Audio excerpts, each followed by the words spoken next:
37% ಅಷ್ಟು ಹೆಂಗಸರು ಮಾತ್ರ ದುಡಿತಾ ಇರ್ತಾರೆ. ಇನ್ನ ಬಾಕಿ ಉಳಿದವರೆಲ್ಲ ಗೃಹಸ್ಥಿ ಜೀವನದಲ್ಲಿ ಮನೆಯ ಸಂಸಾರವನ್ನು ನುಗ್ಸ್ಕೊಂಡು ಹೋಗ್ತಾ ಇರ್ತಾರೆ. ಇಂಥ ಸಮಯದಲ್ಲಿ ಆಕೆಗೆ ಏನಾದ್ರೂ ಸಮಸ್ಯೆ ಬಂದ್ರೆ, ಕೌಟುಂಬಿಕ ಕಲಹ ಇರ್ಬೋದು, ಅಥವಾ ಡೊಮೆಸ್ಟಿಕ್ ವೈಲೆನ್ಸ್ ಅಥವಾ ಡೌರಿ ಹರಾಸ್ಮೆಂಟ್ ಇಂಥದ್ದೆಲ್ಲ ಆದಾಗ ಆಕೆಗೆ ಹೊರಗಡೆ ಬಂದು ಅದರ ವಿರುದ್ಧ ಹೋರಾಟ ಮಾಡುವ ಬದಲು ಆಕೆ ಮನೆಯಲ್ಲಿದ್ದು ಅದನ್ನ ಸಹಿಸ್ಕೊಂಡಿರ್ತಾಳೆ. ಅದಕ್ಕೆ ಮುಖ್ಯ ಕಾರಣ ಫಿನಾನ್ಷಿಯಲ್ ಕ್ರೈಸಿಸ್.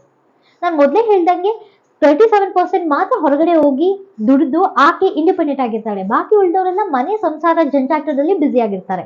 ಸೊ ಆಗ ಏನ್ ಮಾಡ್ತಾರೆ, ಒಂದು ಕೇಸ್ ಫೈಲ್ ಮಾಡಕ್ ಯೋಚನೆ ಮಾಡ್ತಾರೆ. ಲಾಯರ್ ಫೀಸ್ ಹೇಗ್ ಮಾಡ್ಲಿ, ಕೋರ್ಟ್ ಫೀ ಹೇಗ್ ಕಟ್ಲಿ, ಇದನ್ನೆಲ್ಲ ಅವ್ರು ಯೋಚನೆ ಮಾಡ್ತಾರೆ. ಅಂತ ಗೃಹಿಣಿಯರಿಗೆ ಉಪಯೋಗವಾಗುವಂತ ಒಂದು ಮಾಹಿತಿ, ಬರೀ ಗೃಹಿಣಿಯರಿಗೆ ಅಂತಲ್ಲ, ಎಲ್ಲರಿಗೂ, ಗಂಡಸರಿಗೂ ಹೆಣ್ಮಕ್ಳಿಗೂ ಉಪಯೋಗವಾಗುವಂತ ಒಂದು ವಿಷಯ ಅಂತಂದ್ರೆ ಉಚಿತ ಕಾನೂನು ಸೇವೆ. ಪ್ರತಿ ತಾಲೂಕಿನಲ್ಲೂ ಕೂಡ ಉಚಿತ ಕಾನೂನು ಸೇವಾ ಕೇಂದ್ರಗಳಿರುತ್ತೆ. ಫ್ರೀ ಲೀಗಲ್ ಏಡ್ ಸರ್ವಿಸ್ ಅಂತ ಕರಿತೀವಿ. ಅಲ್ಲಿ ಒಂದು ಅರ್ಜಿಯನ್ನ ಕೊಟ್ಟು ನಿಮ್ಮ ಇನ್ಕಮ್ ಸರ್ಟಿಫಿಕೇಟ್ ಅನ್ನ ಅಟ್ಯಾಚ್ ಮಾಡಿ ಕೊಟ್ರೆ ಗವರ್ಮೆಂಟ್ ಇಂದ ನಿಮ್ಗೆ ಫ್ರೀ ಲಾಯರ್ಸ್ ಅನ್ನ ಅಪಾಯಿಂಟ್ ಮಾಡ್ಕೊಡ್ತಾರೆ. ನಿಮ್ಮ ಕೇಸ್ ಅನ್ನ ಯಾವುದೇ ರೀತಿಯವನ್ನ ಹಣವನ್ನ ಖರ್ಚು ಮಾಡದೇನೆ, ಲಾಯರ್ಗೆ ಫೀಸ್ ಅನ್ನ ಕೊಡದೆ ನೀವು ನಿಮ್ಮ ಕೇಸನ್ನ ಡಿಫೆಂಡ್ ಮಾಡಬಹುದು ಅಂಡ್ ಹಾಗೆ ನಿಮ್ಮ ಕೇಸನ್ನ ಫೈಲ್ ಮಾಡಬಹುದು. ಸೊ ಈ ಒಂದು ಮಾಹಿತಿ ನಿಮ್ಮೆಲ್ಲರಿಗೂ ಉಪಯೋಗ ಆಗಿದೆ ಅಂತ ತಿಳ್ಕೊಳ್ತಾ, me signing off Manasa Vasudev. Thank you.